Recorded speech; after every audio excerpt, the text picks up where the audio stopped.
Il avertit ce matin. Une civilisation entière mourra cette nuit si aucun accord n'est trouvé pour rouvrir le détroit d'Ormuz.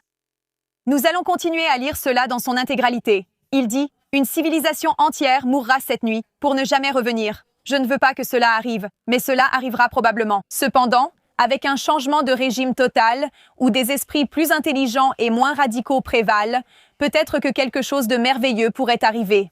Qui sait ? Nous allons le découvrir ce soir, l'un des moments les plus importants de la longue et complexe histoire du monde. 47 ans d'extorsion, de corruption et de mort vont enfin prendre fin. Que Dieu bénisse le grand peuple d'Iran. Alors, encore une fois, cela venait du président Trump il y a quelques instants ici sur Truth Social, mais je voulais aussi partager ceci.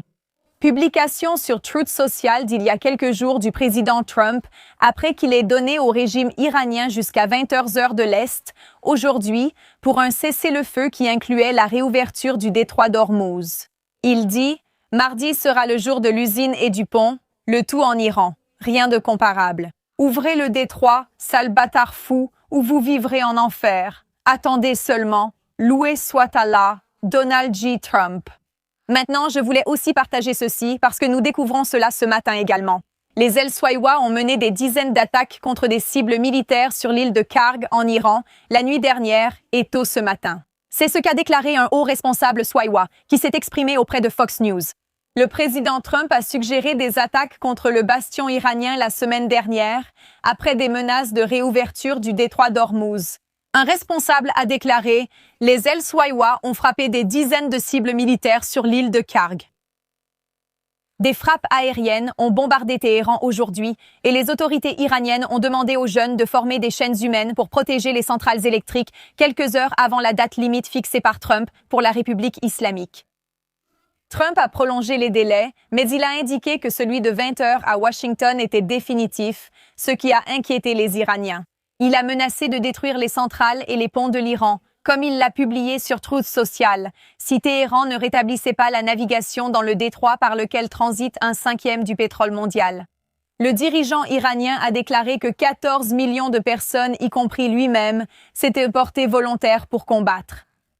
Bien que l'Iran ne possède pas la même sophistication d'armement que les États-Unis et Israël, son contrôle sur le détroit cause des préjudices mondiaux et met la pression sur le président Trump, tant à l'intérieur qu'à l'extérieur du pays, pour résoudre l'impasse. Les autorités impliquées affirment que les négociations se poursuivent, mais l'Iran a rejeté la dernière proposition des États-Unis et il n'était pas clair si un accord serait trouvé avant les attaques menacées par le président Trump. Des dirigeants mondiaux et des experts avertissent que de telles attaques pourraient constituer un crime de guerre. Encore une fois, je le répète, car le président Trump vient de publier cela sur Truth Social il y a peu de temps.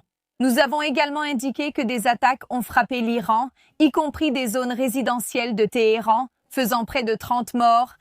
L'Iran a tiré sur Israël et l'Arabie saoudite, fermant temporairement un pont important. Maintenant, à propos de la date limite de mardi, il a averti. Le pays tout entier peut être détruit en une seule nuit. Il a dit « Les ponts de l'Iran seront anéantis d'ici demain à minuit ». Et il a ajouté « Les centrales exploseront en flammes et deviendront inutilisables ». Tout cela a été dit lors d'une conférence de presse par le président Trump hier, pendant qu'il parlait. En réponse, l'Iran a appelé tous les jeunes, les athlètes, les artistes, les étudiants et les universitaires, ainsi que leurs professeurs, à former des chaînes humaines autour de ces centrales électriques. Je voudrais partager quelques commentaires du président Trump et du vice-président J.D. Vance. Nous venons d'entendre le vice-président parler en Hongrie il y a peu de temps, où il a reçu une question sur l'Iran. Je veux partager cette réponse avec vous. Vous avez posé une question sur l'île de Karg. D'après ce que j'ai compris avec Pete et le général Kane, nous allions attaquer des cibles militaires sur l'île de Karg. Je crois que nous l'avons déjà fait. Nous suivons le délai fixé par le président et il a été clair. Nous n'attaquerons pas les cibles énergétiques et les infrastructures tant que les Iraniens n'auront pas présenté une proposition acceptable ou non. Mais il a fixé le délai jusqu'à mardi à 8 heures. Je ne pense pas que les nouvelles de Karg montrent un changement de stratégie ou de la part du président américain. Il disait toujours que le délai est à 8 heures. Mais à quoi sert ce délai ? Fondamentalement, ce que l'Iran essaye de faire, parce qu'il a été vaincu militairement, c'est d'essayer de causer le plus de dommages économiques possible dans le monde. Et le président des États-Unis sait que si les Iraniens veulent infliger une certaine douleur, les Américains ont la capacité d'en infliger une bien plus grande. Encore une fois, le vice-président Vance répondait il y a peu à un journaliste à propos de la nouvelle que nous avons partagée. Selon Fox News, les États-Unis ont bombardé des cibles militaires iraniennes sur l'île de Karg pendant la nuit, y compris des bunkers, des radars et des dépôts de munitions. Encore une fois, tout cela selon Fox News. Comme je l'ai dit plus tôt, la présidente Trump a évoqué l'Iran lors d'une conférence à la Maison-Blanche hier. Je vais maintenant vous montrer un extrait de 2 minutes. Je ne peux pas parler de cesser le feu pour l'instant, mais je peux dire que nous sommes très actifs. Un participant de l'autre côté est disposé. Ils aimeraient parvenir à un accord. Je ne peux rien dire de plus, mais ils aimeraient. Monsieur le Président, vous êtes passé de « la guerre se termine » à « nous allons bombarder l'Iran jusqu'à l'âge de pierre » avec de nombreux messages similaires. Alors, quelle est la réponse? Allez-vous y mettre fin? Non. La situation empire-t-elle? Non, je te le dis, je ne sais pas. Je ne peux pas le dire. Cela dépend de ce qu'ils feront. C'est une période critique. Ils ont un délai jusqu'à demain à 8 heures. Je leur ai donné 7 jours de plus, comme ils l'ont demandé, n'est-ce pas? J'ai dit, Steve, donne-leur 10 jours. En fait, les 10 jours se terminent aujourd'hui. Donc, j'en ai donné 11 indirectement. J'ai trouvé cela inapproprié le lendemain de Pâques. Je veux être quelqu'un de bien. Ils ont jusqu'à demain.